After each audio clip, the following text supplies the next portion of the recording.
Smackdown sucked. Smackdown really did absolutely, positively, universally goddamn suck. I mean, I've watched plenty of mediocre episodes of SmackDown over the last, let's see, 2 to 3 months, but wow, SmackDown sucked.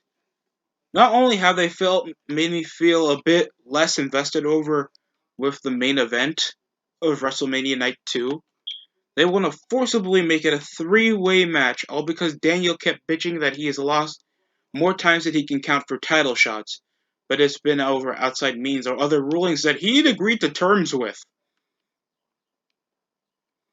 And over most of his whining and complaints, they centralized over Edge being the heel, even though he has the most to lose, because he might not even get chances for world title opportunities like this again.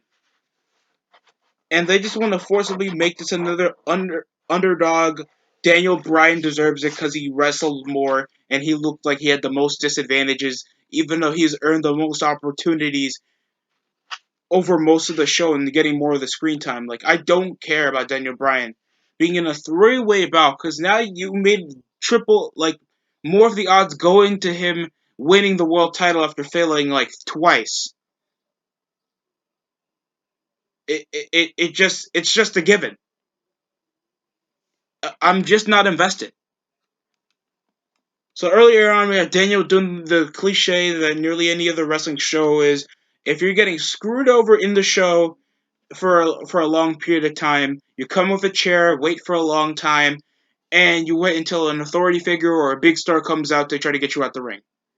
Daniel gets insulted over by Edge saying, "You don't deserve to main event WrestleMania, you son of a bitch," over bringing up all the faults, all the flaws, all the shortcomings of Daniel Bryan. It ended up in a brawl, in a spear. Opening segment was okay. Next up, we had Nakamura and Rollins in a fast lane rematch. The just just moments after they just wrestled, like days after they just wrestled. And the benefit of this was nothing, just for Rollins to pick up another victory. It was an okay match, like cool transitions in the Triangle Chokehold, Falcon Arrow, a springboard knee that got a near fall that ended off the curb stomp over a pop up is really decent. Cesaro came teasing a swing, but then later on in the show, he came backstage, literally swinging him in front of a lot of authority figures. So we made Rollins look more mid-cardy than ever. The match was okay. The match was good, but it just felt worthless because that wasn't benefiting other than pushing over Rollins because you're beating another mid-carder. And then you know that he also won a Rumble and he's feeling like the shorter end of the stick in the show. Nakamura's going to get nothing to do. At least bring back Money in the Bank for like night 1 or night 2 for Mania.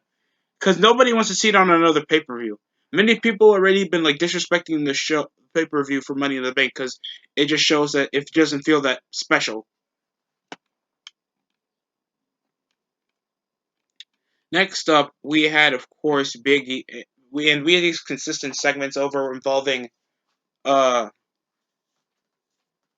Roman Reigns talking with Jey Uso, Paul Heyman, and Adam Pearce over what's gonna happen. Gotta tell him to remove Daniel Bryan in the Mania match. Because Daniel been complaining that maybe after Roman Reigns and the Edge fight wrestle night 1, he gets an automatic shot night 2.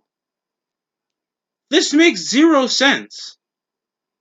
Over the semblance that he already got 2 title shots on 2 pay-per-views already. Other than the whiny ass like disadvantages that happen over most of the show. I just don't want this barista stepdad to come around earning shots and acting whiny where anybody else like didn't even come to even earn their plead. So it makes the build like he's just whining to get his opportunity. That's not a babyface. Like Cesaro has beaten him twice, and he was a prime contender to be pushed for a world title opportunity. And now he's just feuding for Rollins all because, oh, your career sucks. That's literally the story. I'm just this is like Bush League, Ring of Honor Final Battle type of build for your big show of the year. Big E, Street Profits against Apollo Crews and Otis and the Alpha Academy in a 6-man tag. Obviously, it's it's still involving the Street Profits and Otis and Chad wrestling each other. But this time, at least it has a prime feud. I liked earlier in the match that they literally had prime animosity, taunting with the IC title, consistent screaming they will have their rematch at WrestleMania. Hopefully they do drop the title to Apollo over most of this because I'm liking. It's not only the character, I'm liking the prime animosity that these guys actually hate each other that you barely see in most shows now because you're actually seeing these guys legit taunt, disrespect, get more aggressive, they're more violent every time they see each other. They want to kick each other's ass. I don't see that anymore when it comes to animalistic feuds. So I'm liking it. There, you see? I got positives. I'm bringing them to you. Stop whining. I'm joking. Other than that, the match is alright. I love the smooth transitions over Gable, especially over springboard maneuvers involving Montez Ford with his existential, like, gay ass persona. Like, he is really weird. Big power slams over Apollo. Big E even does a spear over to the midsection. Especially, like, everybody going over in the outside and a senton off Ford. Angelo Dawkins coming around with the hot tag and with the shoulder tackle. Otis kicking everybody's ass. Cruz picks up the victory for his team, pinning with Cruz pinning the champion. So good pushover for momentum for Apollo, giving him momentum. That's decent. That's decent over the story for them. It just feels so sidetracked that just the random tag teams were just put over to the mix, so it just doesn't feel like we're getting recycled with the same garbage. The 6-man tag was pretty alright. We're getting good matches, but it just feels like minimalist storytelling other than what they're doing with Apollo and Big E.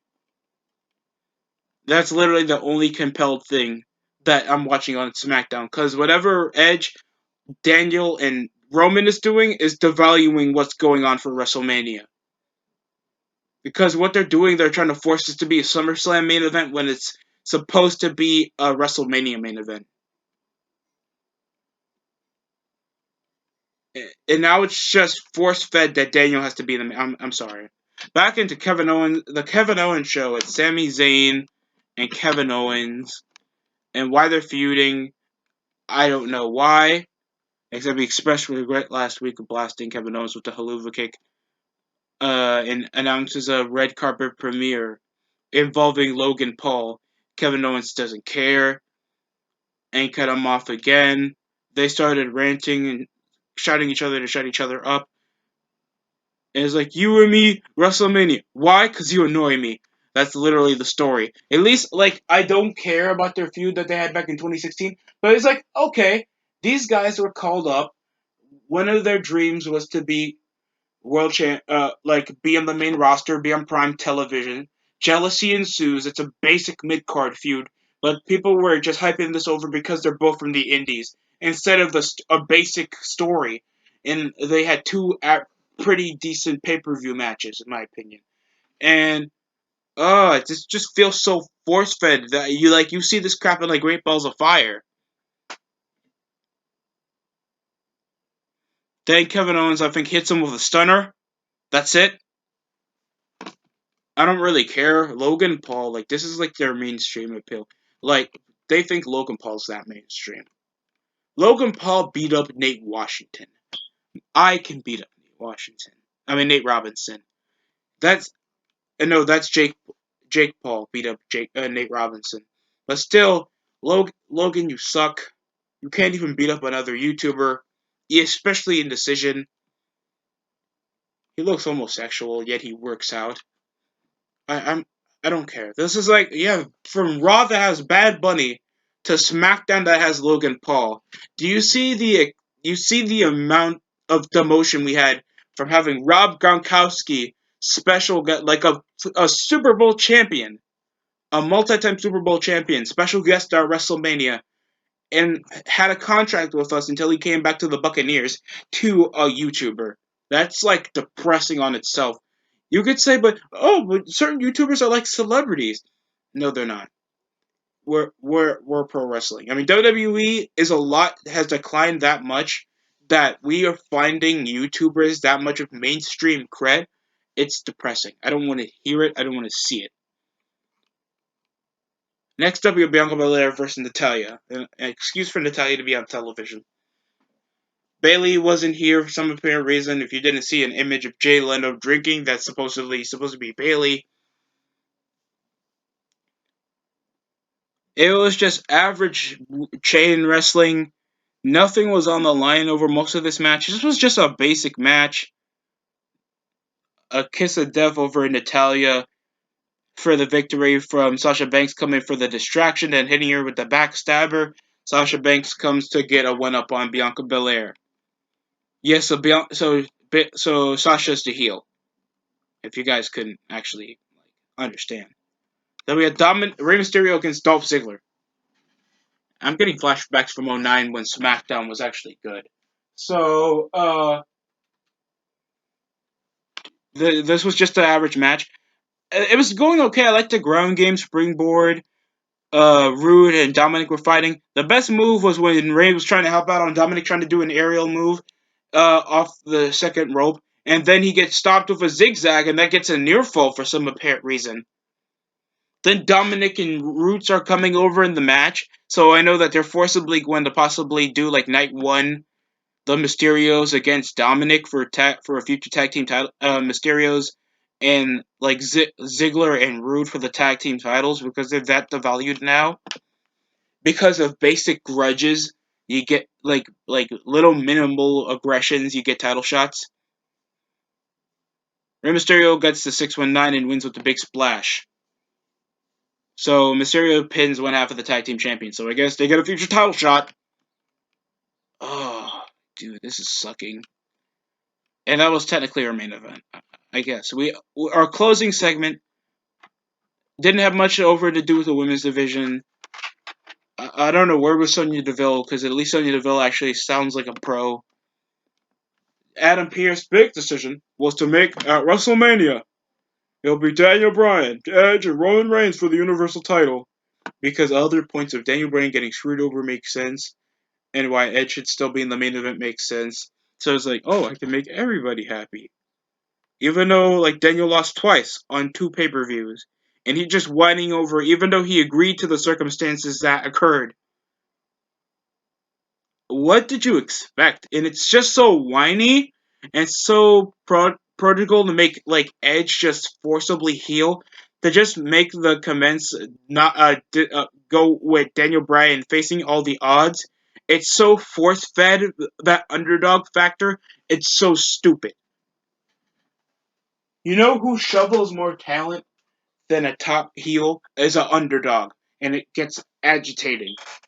Because we came off Batista possibly having a comeback over his career after quitting back in 2010 and actually getting a prime star that people actually know it's a main event mania to actually get some butts to the seats and then have Daniel Bryan main event and then barely even keep himself healthy for a month and doing so many risque moves that he just gets injured 2 years later that he has to retire.